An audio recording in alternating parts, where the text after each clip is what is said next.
Hey everyone, welcome to the next episode of Internal Architect Concept. In this video, we're going to talk about failing forward.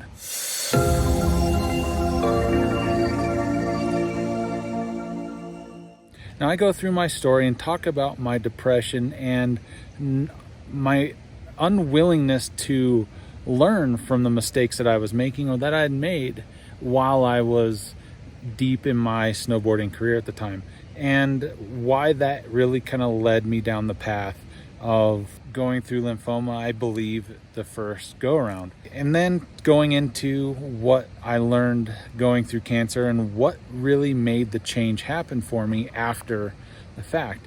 It was a long journey. It was a lot of personal growth and development on my part to really learn new ways of doing things correctly for myself and making good decisions. So without further ado, failing forward.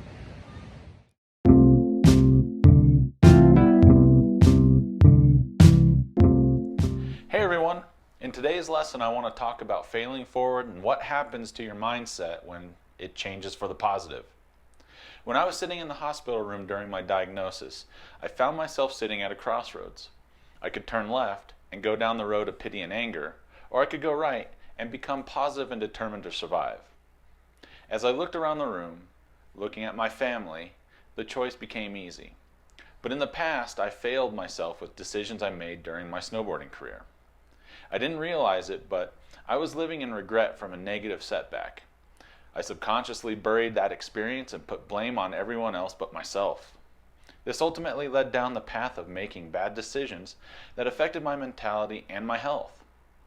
I remember doing an interview for a history segment with an old sponsor. I was so angry at the time that I felt it was more important to try to explaining my reasoning instead of doing what was right and talking about why he was there.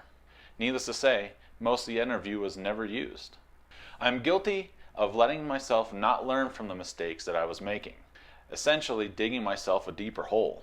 It wasn't until my diagnosis of Hodgkin's that everything started to make sense to me. I've learned and gained a lot of tools to help recognize what I'm feeling and understand my emotions to help correct my mindset. I want to be able to learn and grow from the mistakes I make and not let another decade of wasted time go by. Remember, fear grows because of negative experiences that we go through, causing inaction over time. It takes practice and a will to change yourself and see a personal breakthrough. So for your homework, I want you to write down a handful of situations that you wish you could take back.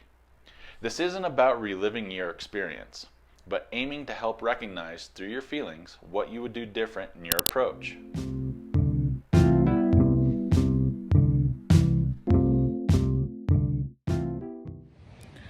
I hope you guys really like this video. There's a lot to unpack here, I know. By learning and being open to failing and then learning from it and moving forward and not allowing yourself to go into a deep hole of depression because of it really can help turn your mindset and your mind around. So if you have any questions, please hit me in the comment section below and hit the bell for notifications when you so you know when I put out a new video. And just want to say thank you for watching the video, and I appreciate your time and energy, and I will see you on the next one.